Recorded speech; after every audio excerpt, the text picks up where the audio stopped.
My name is Captain Mungai. I'm the chairman of the Kenya Cultural Center, and I'm also the patron of the National Council of Elders.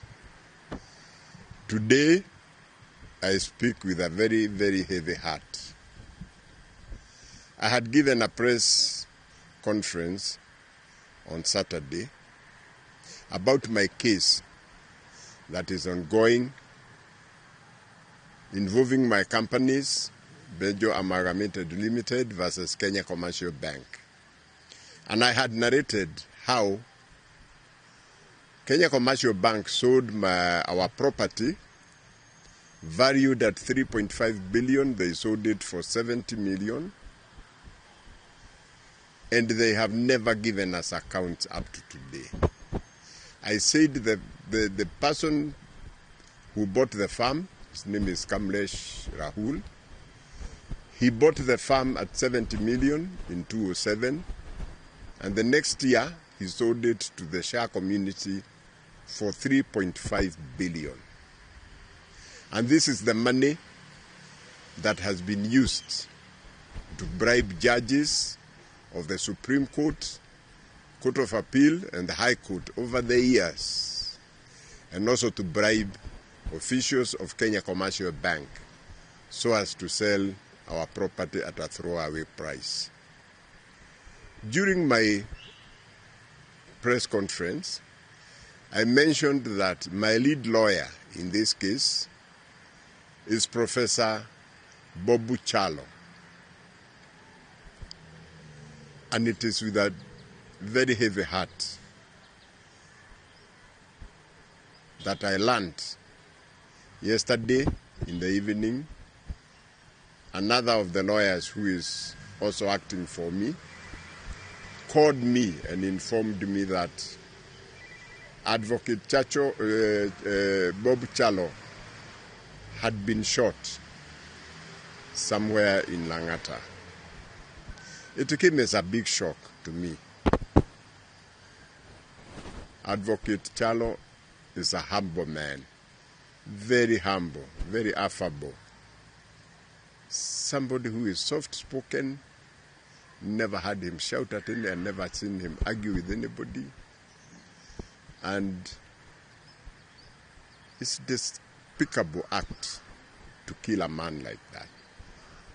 I don't know who killed him or why. I cannot pretend to know that. But what I can state is, in my statement, I had said Bob Chalo is my lawyer.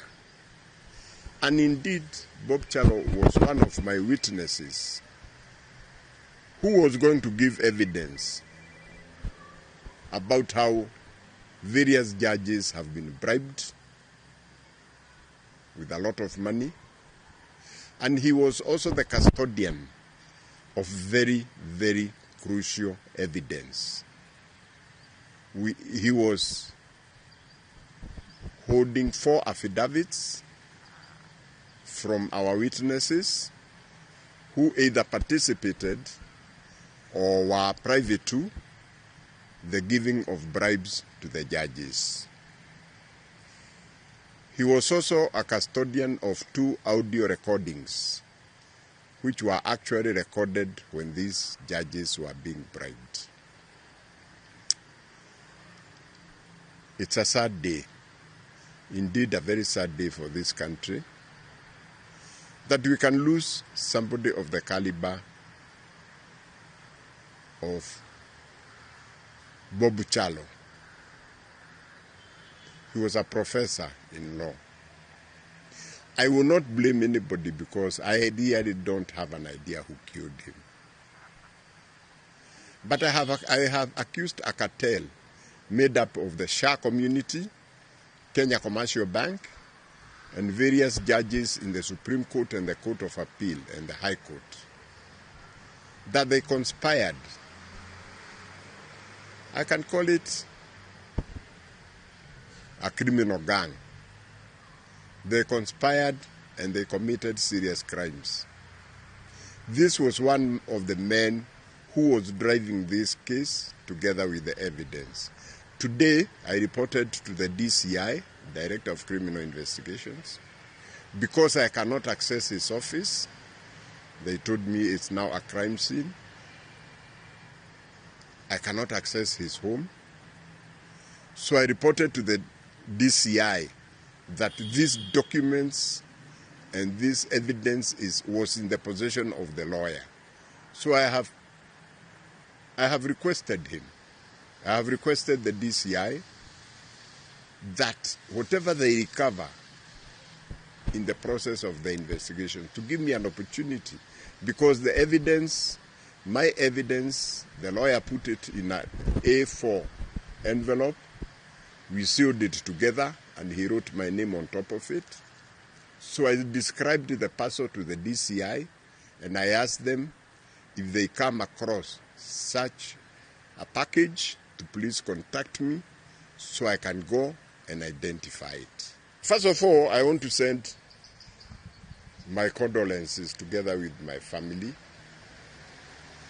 Advocate Bob Chalo, we are related by marriage very closely. So he was my lawyer and he was also family. And I am saddened, and I said my family and my condolences to his family. We of course visit them. But I will say this. This was a young man with young children. If that criminal organization that I have named is associated with his death in whichever way, I will pray to the living God that he pays them blow by blow so that they don't fight peace. Neither do their children or grandchildren fight peace. Because I think it is the depth of evil to kill somebody because of monetary gain. I'm not saying I know who killed him. I'm just saying I had just exposed a criminal gang, and I had said this is the lawyer who is leading this matter. So I feel it might be connected. But I'll leave the rest to the police. I've already reported to the police my connection with him. So I'll leave it to the police, and we'll give them time to investigate and tell us the truth. I hope, well, my case will not stop. You see, my case, killing that lawyer does not help anybody. Because my case is one.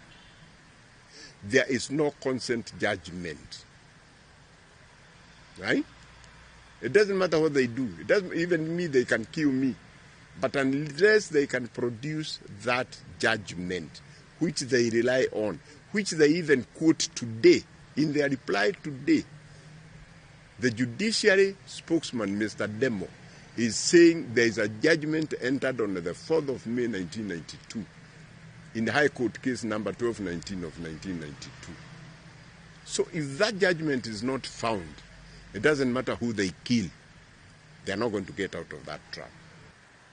But all the said and done, my case, my allegations against the bank, Kenya Commercial Bank, the judiciary, the 11 judges, 5 judges from the Supreme Court and 6 judges from the Court of Appeal, and the Shah community still stands. I still stand by those allegations.